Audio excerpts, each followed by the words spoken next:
And amidst all the instability in the Middle East in the wake of Hosni Mubarak's resignation, one radical leader in the neighborhood has decided to fan the flames of war in what can only be described as a shocking interview on Sunday. Libyan dictator Muammar Gaddafi called on Muslims to band together and wage war against the United States and Israel. Gaddafi was quoted as saying, "The white color has decided to get rid of the green color. These countries should be united against the white color because all of these white countries are the enemies of Islam." So tonight we asked the question, is radicalism on the rise in the Middle East, and what should be done to stop extremists from seizing power in the region? Here with analysis are Robert Spencer from Jihad Watch and the president of the American Together Foundation, Michael Gauss. Michael, I know you're quoted as saying that you think this is a great thing for the Middle East. Let's say, just presume for a second, you are wrong, and that radicals arise in Egypt. What does that mean if you're wrong? Well, assuming that I am wrong, Sean, radicals could take over and it could turn what happened in Iran. But that is not going to happen because in Egypt, what you're looking is the democratic forces. If you have watched what happened on Friday prayers, the Muslims were praying in the middle and they were shielded by the Christians. And there was a tank. On the tank, there was a Coptic Christians with a cross and a crescent. They were moving. They're a very cohesive society. I think they're not going, the radicalism is not going to come. And Brotherhood does not have a strong foothold in Egypt. All the people that are rising are the young people, Twitter and Facebook people, who have tasted the freedom. They see what Americans do, the freedom, and they want that freedom. They're not going to put up with radicalism. Robert, nobody knows what's going to happen here. You know, somebody writes on a forum this weekend, Hannity's obsessed with the Muslim Brotherhood. We don't know, but we do know the opinions of the Egyptian people are that they support Sharia, they support Islam as part of the new government that is going to be formed, and as a result, I don't hold out a lot of optimism. So what if I'm right and Michael is wrong? Well, I think you are right and Michael is wrong. Unfortunately, what he offers as evidence for the moderation or the pro-democracy sentiment among Egyptians really amounts to nothing.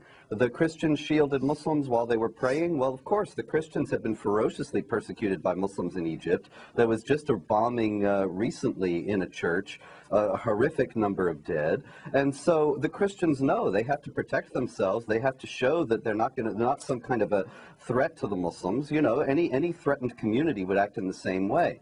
And the idea that the Brotherhood does not enjoy popular support is completely belied by the fact that in the first place, the Brotherhood is the largest opposition group in Egypt. There is no large organized secular democratic opposition.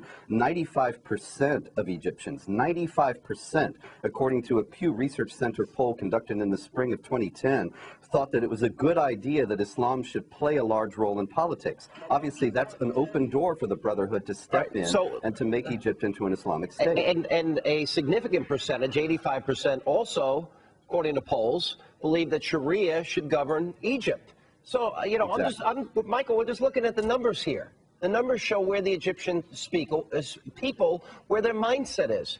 So why do you have this optimism when you have no foundation for it except you feel, you perceive? When the Ayatollah was put in power in Iran, we were told by the media in this country, the New York Times, we were told by the Carter administration, you know, somebody actually compared him, the Ayatollah out of exile from France, as Gandhi.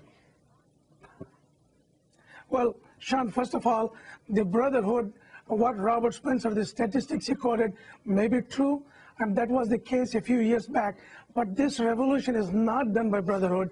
They're not significant, and the common people are going to take over the governance because they're a major force. Michael, they stood their ground. You're speculating. They did not walk away. You're speculating. The people of Egypt, as we're pointing out in these polls, feel they're very differently. How old are the polls, Sean? That is the question. 2009, 2000. The Pew poll was 2010. I would rely on Pew poll, but if anything Spencer spits out is nothing, there is no truth in what Spencer says. Spencer's quoting a poll that exists. He sells hits, and that's how he makes his living. That information is unreliable. All right. Okay, so sure. Attack me because you can't refute the Pew poll, and so you try to just shoot the messenger. This is a very common thing that Islamic supremacists do to try to deceive Americans. They just you lie. are deceiving Americans, Robert. You have a responsibility to lie to Americans. It's you part make of the your livelihood by of selling Islam. hate. If you think that Islam is under threat, then according to the Quran, you have to deceive the unbelievers. So I understand what you're doing, but don't expect anybody to buy it. Robert. The Pew Research Center poll from spring 2010 is public information. I'm not fabricating it. It's readily available to anybody who wants to look at it. And to try to turn the attack on me just shows the desperate lack of evidence to support your position that you have. Robert, you are using desperate measures, telling that Quran tells people to lie. That is a total fabrication. Yes, that's chapter 3, that is a verse blatant 28. lie, Robert. Chapter 3, no verse 28. holy book tells anybody to lie. You are lying, man. Up. Chapter 3, verse 28. What does chapter 3, verse 28 say, Robert? It says, do not take unbelievers as your friends and protectors in preference to believers unless you're doing it to guard yourselves against them. In other words, according to Ibn Kathir, a very noted Muslim commentator on the Quran, that let you guard yourselves against the unbelievers by pretending to take them as your friends. And he says, we smile in the faces of some people, but behind their backs we curse them. That's an Islamic interpretation of that Quran passage, not something I made up. And Michael Gauss can't deny it unless, of course, he's going to be lying to us again. No, Robert, that is your interpretation. What Ibn Kathir said was his. Look it up. It's in the Quran. I gave you the Quran. I gave you chapter and verse. I gave you Ibn Kathir. Look it up. It's all there. Robert, be truthful to the American people. Read the verses before and after, and you tell the truth to the American people. We got to run. Guys, thanks for being with us. And coming up, the results are in from this weekend's straw